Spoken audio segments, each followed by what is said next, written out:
దేశంలోనే అత్యంత డబ్బున్న వ్యక్తులు నివసిస్తున్న సిటీ ముంబై నగరం. ఒక మధ్యతరగతి వ్యక్తి కూడా ముంబై నగరంకి వెళ్ళిన తర్వాత కొన్ని కోట్లు సంపాదించిన చరిత్ర ముంబై నగరంది. It is the backbone of India.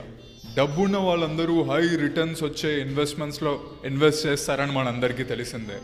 And ప్రస్తుతం సంపాదిస్తున్న ఏ మిడిల్ క్లాస్ వ్యక్తి అయినా హై రిటర్న్స్ వచ్చే ఇన్వెస్ట్మెంట్స్లో ఇన్వెస్ట్ చేయాలని ఆలోచిస్తాడు. ముంబైలో ఇలాంటి మైండ్ సెట్తో ఉన్న మిడిల్ క్లాస్ వాళ్ళని టార్గెట్ చేస్తూ ప్లాటినం హెయిర్స్ లిమిటెడ్ అనే ఒక కంపెనీ టారస్ జ్యువెలరీ అనే కంపెనీని స్థాపించింది. మైసోనైట్ స్టోన్స్లో ఇన్వెస్ట్ చేస్తే హై రిటర్న్స్ వస్తాయి అని చెప్పి కస్టమర్స్ని నమ్మించి ఆ స్టోన్ పైన స్కీమ్ ఓపెన్ చేసి కస్టమర్స్ చేత ఇన్వెస్ట్ చేయడం ప్రారంభించింది. హై రిటర్న్స్ వస్తాయని ఆశించిన ప్రతి వ్యక్తి ఆ స్కీమ్లో ఇన్వాల్వ్ అయ్యి ఇన్వెస్ట్ చేయడం స్టార్ట్ చేశారు. మొదట్లో ఇన్వెస్ట్ చేసిన ప్రతి వ్యక్తికి హై రిటర్న్స్ ఇస్తూ ఒక గుడ్ విల్ సంపాదించింది టారస్ జ్యువెలరీ. ఆ గుడ్ విల్ వల్ల, ఇతర రెఫరెన్సెస్ వల్ల ఇంకా ఎక్కువ మంది ఇన్వెస్ట్ చేయడం ప్రారంభించారు.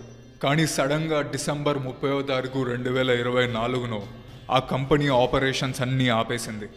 అయోమయంలో ఉన్న ఇన్వెస్టర్స్ పోలీసులను ఆశ్రయించగా పోలీసు వాళ్ళు దానిపైన రీసెర్చ్ చేసి చెప్పిన విషయం ఏంటంటే ఈ టారస్ జ్యువెలరీ అనే కంపెనీ ఒక స్కామ్ అని చెప్పి అందులో ఇన్వెస్ట్ చేసిన వాళ్ళందరికీ పాన్జీ స్కీమ్ ద్వారా డబ్బులు ఇచ్చారని చెప్పి రివీల్ చేసింది.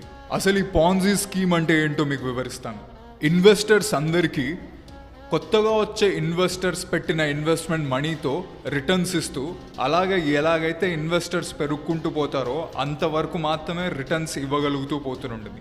ఎప్పుడైతే కొత్త ఇన్వెస్టర్స్ని ఫైండ్ చేయలేకపోయారో పాత ఇన్వెస్టర్స్ అందరికీ రిటర్న్ ఇవ్వలేకపోతున్నారు.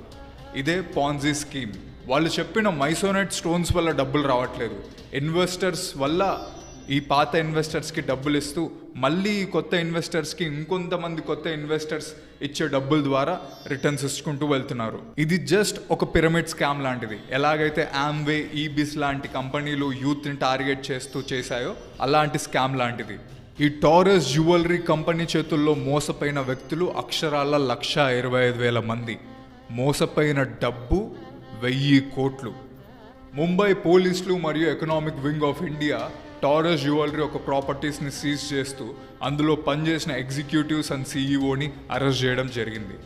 దాని తర్వాత తెలిసింది ఏంటంటే ఆ CEO is just an puppet who is acting. The main culprits Ukraine దేశానికి సంబంధించిన 2 వ్యక్తులు అని పోలీసులు తేల్చారు. ఆ స్కామ్కి గురైన ఇన్వెస్టర్స్ అందరూ మనకు ఒక వాల్యుబుల్ లెసన్ని నేర్పిస్తున్నారు. డబ్బు విషయంలో 1కి 10 సార్లు ఆలోచించి ఇన్వెస్ట్ చేయడం స్టార్ట్ చేయండి. మనకు తెలిసిన వాళ్ళు చెప్తున్నారనో, పక్క వ్యక్తులు ఇన్వెస్ట్ చేస్తున్నారనో గుడ్డిగా ఒక దాంట్లో ఇన్వెస్ట్ చేయడం ఆపేసేయండి. అండ్ ప్రస్తుతం ప్రపంచంలో జరుగుతున్న స్కామ్స్ పైన అవగాహన మెయింటైన్ చేయండి. ఈ ఆన్లైన్ దునియాలో ఎవరిని నమ్మకండి. Thank you. జై హింద్.